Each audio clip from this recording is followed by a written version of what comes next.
Hi friends, welcome to Kissa channel. ಎಲ್ಲರೂ ಹೇಗಿದ್ದೀರಾ? ಚೆನ್ನಾಗಿದ್ದೀರಾ ಅಂದ್ಕೊಳ್ತಾ ಈ ವಿಡಿಯೋನ ಸ್ಟಾರ್ಟ್ ಮಾಡ್ತಾ ಇದ್ದೀನಿ.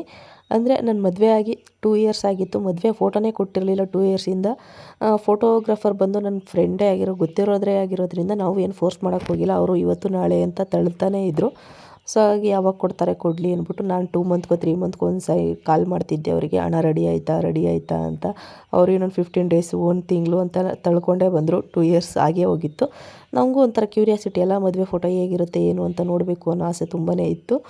ಫೈನಲಿ ಇವತ್ತು ಮೊಬೈಲ್ ಕಳಿಸ್ಕೊಟ್ಟಿದ್ದಾರೆ. ನೋಡಪ್ಪ ಈ ಥರ ರೆಡಿಯಾಗಿದೆ, ಇದರಲ್ಲಿ ಏನಾದ್ರು ಚೇಂಜಸ್ ಇದ್ದರೆ ಹೇಳು ಅಂದ್ಬಿಟ್ಟು ಕಳಿಸ್ಕೊಟ್ಟಿದ್ರು. ಅದನ್ನೇ ನಾನು ಹಾಕ್ತಾಯಿದ್ದೀನಿ ಇಲ್ಲಿ ಯೂಟ್ಯೂಬಲ್ಲಿ. ಅಂದರೆ ಎಲ್ರಿಗೂ ಕ್ಯೂರಿಯಾಸಿಟಿ ಜಾಸ್ತಿ ಇರುತ್ತಲ್ವ. ನಾವು ಮದುವೆಲಿ ಎಲ್ಲ ನೋಡಿರಲ್ಲ, ನಮ್ಮ ಮದುವೆಲಿ ನಾವು ಎಲ್ಲ ನೋಡೋಕ್ಕಾಗಿರಲ್ಲ.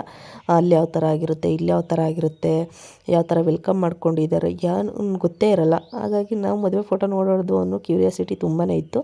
ಇದು ಬಂದು ನೈಟ್ ಡ್ರೆಸ್ ಆಗಿರುತ್ತೆ. ನೈಟ್ ಅಂದರೆ ನಮ್ಮದೇನು ರಿಸೆಪ್ಷನ್ ಇರಲಿಲ್ಲ, ನೈಟು ಜಸ್ಟ್ ಸಿಂಪಲ್ ಹೋಗಿದ್ವಿ ಅಷ್ಟೇ, ಒಂದು 100 ಮೆಂಬರ್ಸು. ಅಲ್ಲಿ ನಾನು ಮತ್ತು ಹುಡುಗಂದು ಫೋಟೋಶೂಟ್ ಆಯಿತು. ನೈಟು ಸಿಂಪಲ್ಲಾಗೆ ಆಗಿತ್ತು.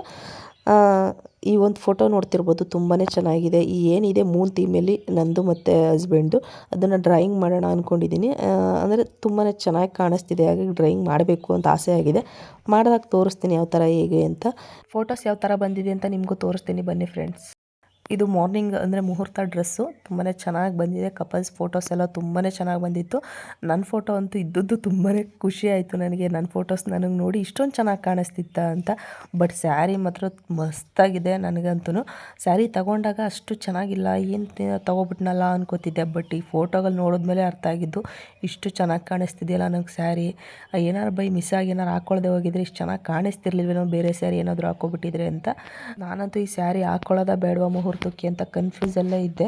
ಯಾಕಂದರೆ ತುಂಬ ಜನ ಗೋಲ್ಡ್ ಹಾಕು, ಗ್ರೀನ್ ಹಾಕು ಅಂತೆಲ್ಲ ಹೇಳ್ತಿದ್ರು. ಗ್ರೀನ್ ಕಲರಲ್ಲಿ ತಗೋ, ಗೋಲ್ಡ್ ಕಲರಲ್ಲಿಗೆಲ್ಲ ಟ್ರೆಂಡ್ ಆಗಿದೆ, ಇಲ್ಲ ಕ್ರೀಮಲ್ಲಿ ತಗೋ ಅಂತ. ಬಟ್ ನನಗೇನೋ ಇಷ್ಟ ಆಗಿತ್ತು ಈ ಸ್ಯಾರಿ. ಬಟ್ ಚೆನ್ನಾಗಿ ಕಾಣುತ್ತೋ ಇಲ್ವೋ ಅನ್ನೋ ಡೌಟಲ್ಲೇ ಇದ್ದೆ. ಬಟ್ ತಗೊಂಡ್ಬಿಟ್ಟಿದ್ದೀನಿ ಅಲ್ವಾ, ಹಾಕ್ಕೊಳ್ಬಿಡೋಣ ಅಂದ್ಬಿಟ್ಟು ಡಿಸೈಡ್ ಮಾಡಿದ್ದೆ. ಬಟ್ ಇನ್ನೊಂದೇನು ಅಂದರೆ, ಇಷ್ಟು ಚೆನ್ನಾಗಿ ಕಾಣಿಸ್ತಿದ್ದಿಲ್ಲ ಈ ಸ್ಯಾರಿ ಬಂದು. ಈ ಸ್ಯಾರಿ ರೇಟ್ ಅಂತ ಕೇಳಿದ್ರೆ ನೀವೇ ಆಶ್ಚರ್ಯಪಡ್ತೀರ. ಕಮ್ಮಿಗೆ ತೊಗೊಂಡಿದ್ದೆ, ಯಾಕಂದರೆ ಮತ್ತೆ ಯೂಸ್ ಮಾಡೋಕ್ಕೆ ಹೋಗಲ್ವಲ್ಲ. ಎಷ್ಟೋ ಜನ ದಾರಿಗೆ ಅಂದ್ಬಿಟ್ಟು ಅಷ್ಟೊಂದು ದುಡ್ಡೆಲ್ಲ ಕೊಟ್ಟು ಸ್ಯಾರಿ ತಗೋತಾರೆ, ಮತ್ತೆ ಯೂಸೇ ಮಾಡಿರಲ್ಲ. ಹಾಗಾಗಿ ನಾನೇನು ಜಾಸ್ತಿ ದುಡ್ಡೇನು ಖರ್ಚು ಮಾಡೋಕ್ಕೆ ಹೋಗಿಲ್ಲ. ಮುಹೂರ್ತದ ಸೀರೆಗೆ ಸಿಂಪಲ್ಲಾಗೆ ತೊಗೊಂಡಿದ್ದೆ. ನಾನು ಹಾಕಿರೋ ಮುಹೂರ್ತದ ಸೀರೆ ಬೆಲೆ ಎಷ್ಟು ಅಂತ ಗೆಸ್ ಮಾಡಿ ಕಮೆಂಟ್ ಮಾಡಿ. ವಿಡಿಯೋ ನೋಡೋರು ನಿಮ್ಮ ಗೆಸ್ ಏನಾದ್ರು ಕರೆಕ್ಟಾಗಿ ಇದೆಯಾ ನೋಡೋಣ.